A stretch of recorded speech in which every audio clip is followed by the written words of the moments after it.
In this lecture, we're going to talk about the second stage of successful keywording. I just coined the word keywording, but I like it. And that's called keyword planning. It's sort of this middle phase between between keyword research and keyword organization. And keyword planning is you're starting to get a more concrete understanding of how your account overall is going to be structured.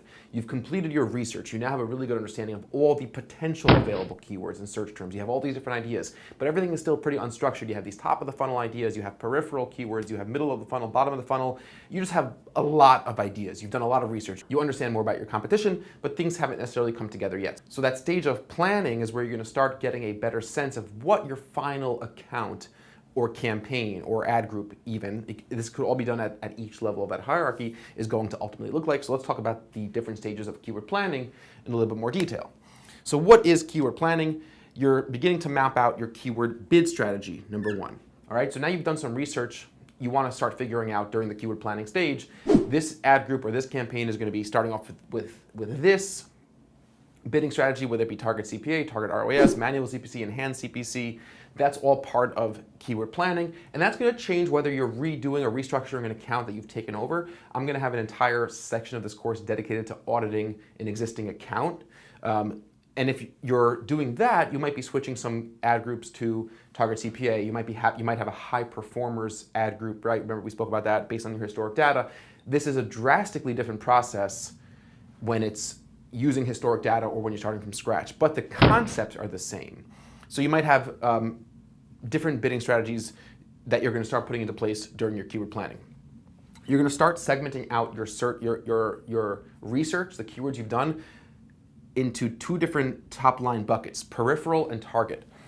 Peripheral keywords, like I've mentioned in the past, are these top of the funnel keywords that don't necessarily represent as much buyer intent. For example, if we're advertising for office chairs, buy office chairs online, we would call that a target keyword because it expresses commercial intent. You have a couple action words in there. You have buy, you have online, you have the item I'm describing. It's a really good bottom of the funnel keyword that's going to be very competitive, but it's clearly indicating, the person who's writing that clearly is indicating that they're looking to buy something, or at least they're telling us they're in the market for this. Now, peripheral is something like lumbar support at work, or my back hurts at work, or how to solve back problems at work. And if we have a section of chairs that do just that, that we sort of market that way, that have better lumbar support, that help relieve back pain, that's a more peripheral keyword, which shouldn't be ignored. It just doesn't necessarily go in the same place in the hierarchy of how you're setting up your account. It's going to have a different bid. It's going to definitely go to different content, because what's the distinguishing factor here? What's the main difference between a peripheral and target keyword?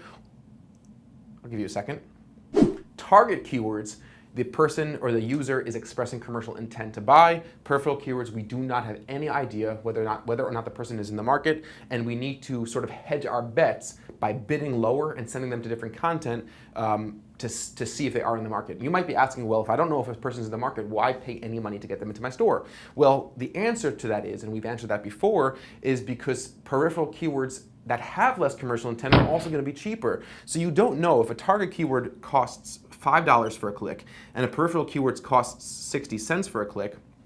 It all depends on the conversion rate. So yeah, much fewer of the peripheral searches are going to convert, but you don't know if a peripheral search will convert at a maybe an even more profitable level, because the target searches are much more saturated, therefore much more competitive. Remember, Sergey Brin and Larry Page up in Google and Mountain View are not determining what any keyword should arbitrarily cost. It's the competitors. It's you, it's your competitors. It's Poppin, it's Macy's, it's Amazon, it's all the other online retailers that are competing on the same keyword that are determining what every single individual keyword search term should cost. So again, you have to test these peripheral keywords. That's how you're going to have an outstanding campaign. If you're just running target keywords, you're just going to be the same as everybody else.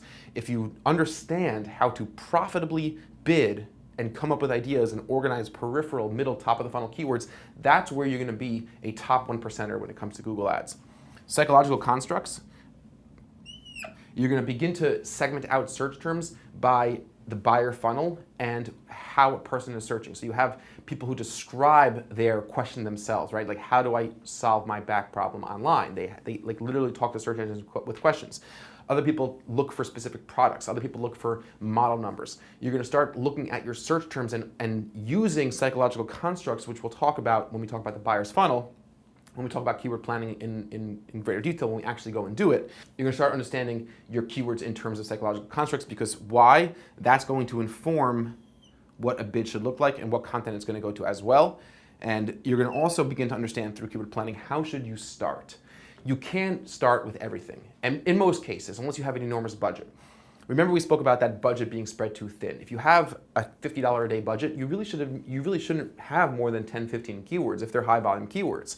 And everyone hates it when I say that, because they have 500 keywords they want to run and they don't want to spend more than $50. Well, you need to pick one of the two. You can't spread a $50 a day budget over 500 keywords. You're just going to get, your data is going to be too thin. And remember, the number one thing that you need to think about when you're launching campaigns, or even if you're restructuring campaigns for a client or for yourself, is, am I getting a good, statistically relevant amount of data on an ongoing, recurring basis? There's no specific rule, but I can tell you that a $50 a day budget should not be spread between 500 keywords. So where should you start? You're going to start taking a good amount of these targets, because that's really where you want to start. You want to spend 80% of your budget on the targets and around 20% of your budget on the peripheral keywords, because the peripheral keywords, some of them are going to work, some of them are not. It's research and development, R&D. You're starting to figure out what's going to work and what's not going to work, and you're starting to uncover some golden opportunities through those peripherals, and you probably put 20%. But you've done a lot of keyword research, you have lots of ideas, you have 30, 40 different potential ad groups built out, but when you start planning, you're going to start getting a very specific sense of how you should start. Goals, very similar. Let's just run through this real quick. Segmenting out keywords by high, low intent. That's going to be a goal. Content planning, a word on content planning. We mentioned this. Peripheral keywords need to go to educational content, right? So if somebody's searching for how to relieve back pain at work, I don't send them to an office chair. I need to make sure that I have content on my website that talks about, and that gives them an answer to that question in a real informative way. When I mean real informative way, I mean don't just spend 10 minutes throwing up a pathetic blog post. You need to have a real piece of content that a person who is sincerely searching for an answer to that question will really find value in. And that means either taking the time yourself to do it or hiring a writer. And hiring a writer is one of the best things that you could do for your business if you're running, even if you're running Google Ads, especially since you want to be putting 20% and potentially more than 20% middle, top of the funnel peripheral keywords that need to go to educational content. Because most of the time, business owners just don't have the time to write good content, right? Whether or not you have the skills, it's really time consuming. So check out BlogMutt, check out Upwork, check out some of these really good websites where you could hire, for relatively inexpensive, talented freelance writers that could put together good content for your website. So if Poppin was gonna advertise for people looking for ways to relieve back problems, they need to have educational content on their website. So that's something to think about. Whenever you have middle, top of the funnel keywords that are not expressing commercial intent at all, you need to make sure you're sending them to educational content. If you're not, then you're just wasting your money. We have found this over and over again with e-commerce websites that make all their money selling products off their site, that we started running PPC ads from peripheral keywords to blog posts. And we saw incredible results, high click-through rates, because when somebody saw in the title, in the headline of the ad blog post, they know that they weren't being sold. There was no, like you sort of get through that defense mechanism of being sold, and they go to, okay, I'm going to read a blog or whatever it is. And we saw that the engagement rates and the conversion rates were higher than we expected, sending people to good educational content. Target searches, and when I say target, I mean bottom of the funnel, people that are expressing commercial intent, people that are expressing that desire to buy something today, should go to sales pages, right? So if somebody's looking for buy office furniture online or anything in that category where I'm expressing that I'd like to buy something, then you send those people to sales pages. So in this keyword planning stage, you need to start evaluating the content on your website, and whether or not you have any educational content ready will help inform you and help you decide where you should start, what your account should look like. Because if you don't have any educational content, then you really should be spending most of your money on bottom of the funnel keywords that have commercial intent. And in most of your industries, there's plenty out there, right? If you're a local business, if you're an Amazon store, if you're an e-commerce store that's not in a very, very obscure niche, you'll be able to spend plenty of money on target keywords. And then again, keyword planning, as you go through more of these tools and you do some competitive analysis, you're gonna have a clearer sense of who your competition is in those auctions and what they've been doing.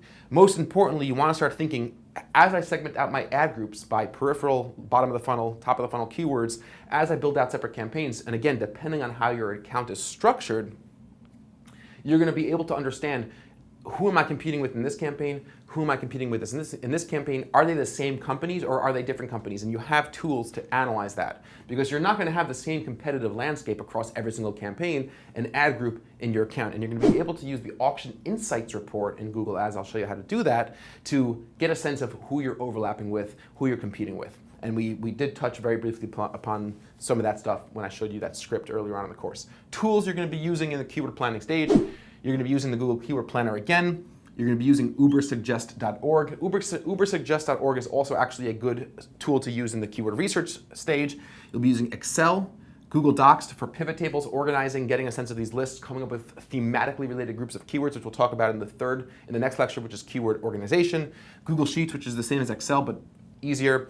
Speed PPC, which is a paid software, which is really, really cool.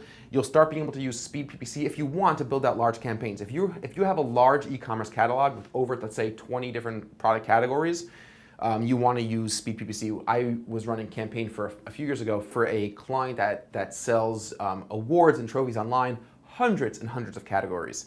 And we use Speed PPC, which is a software that allows you to build out massive groups of campaigns, ad groups in the thousands with highly specified ad text, highly thematically related groups of keywords, and lets you do that at scale quickly. For most of you, it's not worth the cost, because you should really learn how to do it within Google Ads, and which also leads me to AdWords Editor, Google Ads Editor, which is a offline software that sort of mimics the Google Ads dashboard, that allows you to potentially build out large campaigns at scale a little bit faster than doing them inside the Google Ads interface. But you shouldn't really worry about the AdWords Google Ads Editor. It's certainly not necessary to cover anything that we're covering in this course, and there's nothing that you could do in the Google Ads Editor that you can't do online in the Google Ads interface.